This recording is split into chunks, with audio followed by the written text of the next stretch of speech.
Hello, haven't made a video in a while, might as well make one now, even though it'll probably get like 10 views, and I'll just end up reading comments on my Diablo 3 video, which was honestly my worst video. Anyway, I just read a developer blog called I Feel Used.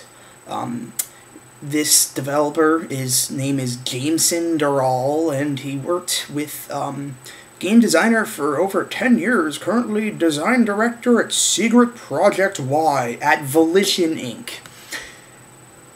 After Saints Row 3, I really don't give a fuck whatever Secret Project Y is, but, you know, apparently it sounds like it's something important to them.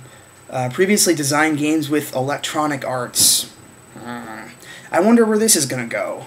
Well, seeing that the blog is titled I Feel Used, I'm probably going to have to put it in the category of crocodile tears of a rich, whiny game developer, or not even rich, but a whiny-ass game developer deflecting his failure onto fans and customers. And that's exactly what it is. Okay, let me just read some of it, I guess. Most game developers will agree that used games market is significantly impacting the revenue we receive. Yeah. And why the fuck should we care? The used market is a part of just about every other industry, and yet the game industry seems to be the only one that really seems to make a big fuss out of it. So, your problem with the used market industry is somehow something we should care about. Why? Okay. And so he goes on, you know, profits go directly to the reseller. Yes, I outlined this in another video. There's an act passed in like 1976 which says it's perfectly legal to do that. It's part of the free market. Blah blah blah. Game developers. He basically goes on to defend DLC. He says that we should make gamers pay for DLC, so they have a more long-term relationship with the game, and they have to pay more for it. Pretty honest, at least, in what his intentions are. Basically, he wants to take the cost of the internet, basically. And the internet, because the internet has introduced piracy, and it has introduced also information where people can find out more information about games before they buy them, and often decide not to buy them. He's basically taking the costs of this new means of communication, induced upon his company, and transferring it to customers.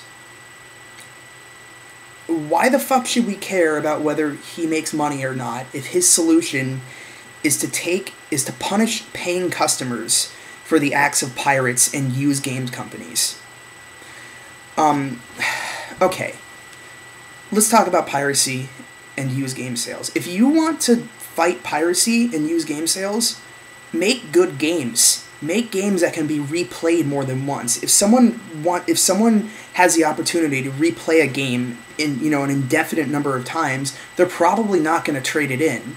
I got the last new game I bought was Fallout New Vegas, and actually no, Skyrim. Sorry. Both those games, though, it applies to the same thing. They're games where I am going to replay them over and over again. So even if I did buy the retail copies, which I didn't, I'd have no reason to turn them in. I got my money's worth with them, which is why I bought them. You're not entitled to our money. You have to earn it. That's a free market. Okay? You have to make a good product to get people's money. And Saints Row 3 is a shit product. It is not a good product. It is a crappy game. It is a sandbox game that has no day and night cycle, is focused entirely on furthering a shitty story with jokes ripped off of Seth MacFarlane's post-Family Guy projects, and, voice actors that probably failed their auditions for The Room. It's just it's a shitty game in every way possible, and here this guy is whining about used game sales and how it affects the revenue that he receives, and how the solution is to adopt the model of the PS Vita and Xbox 720. Now, if you don't know, with both the PS Vita and Xbox 720, they have basically made it so it does not play used games at all. Now, I guess from a developer's perspective, from a business perspective, this sounds kind of good. But think about this. In 10 years, if someone still has your system, as many people still have Nintendo 64s and PlayStation 2s, and someone wants to buy, you know, an Xbox 720 to play a game from 10 years ago, where are they going to get that game? If it doesn't play used games, they're going to have to buy one of the few brand new ones out there, which could cost them upwards of, you know, God knows how much money. What's going to happen, of course, is people are going to buy new games, keep them in mint condition, wait a couple years, and then sell them again. So you're not going to be getting revenue anyway. You're just punishing paying customers. And I just have to address the bigger issue here, which is, in the wake of the internet, when files can now be duplicated indefinitely, we have eliminated scarcity, which is the prime factor in basic free market economics. And as a result, these companies have, you know, figured that the only way to monetize is to find ways to limit that scarcity. How have they done that? DRM, DLC, you know, these new CD keys that are coming for Xbox. But these are measures which punish paying customers. It makes paying customers have a worse gaming experience than pirates. It makes buying a game a pain in the ass. So in the end of the day, it ends up fucking them in the ass anyway. So, you know, back to the question, how can you monetize in a post-scarcity environment? Which is, honestly, I feel like it's eventually going to collapse the industry as we know it. How do you monetize in that? Well, there's two ways. You can monetize on convenience. If you market your game and sell your game and make it easier for people to play it than the pirated version, as CD Projekt Red and you know, GOG.com have done, people are going to buy it if they like it. You know, you have to realize that if someone really enjoys a product and they're at least have basic intelligence, they're going to want to support it monetarily, because they know if they don't, there's not going to be another one. At least that's how I feel as a customer. The second way is to offer a service. And by a service, I mean a service in addition to the game, not instead of the game, like on Live.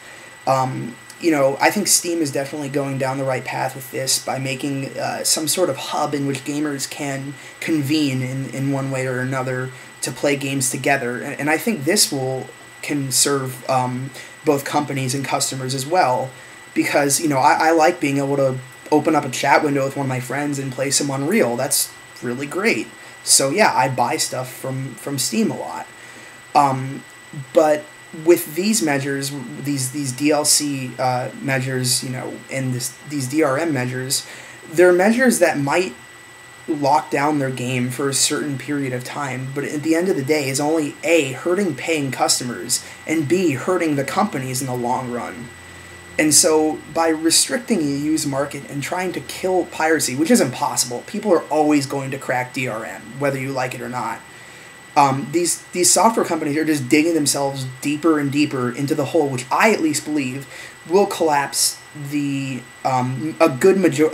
very large portion of the game industry, and I think will result in a post-commodity market on the internet. And you know, I'll probably make more videos discussing that, but I already gave two basic ways to monetize in a post-commodity market, and hopefully companies realize that and stop pulling this bullshit, because honestly, I don't fucking care, you know, if they're upset about the used games market. Just because they don't like it doesn't mean we as customers should give a shit, especially when they are so insistent in treating us like shit and deflecting their costs onto us as gamers.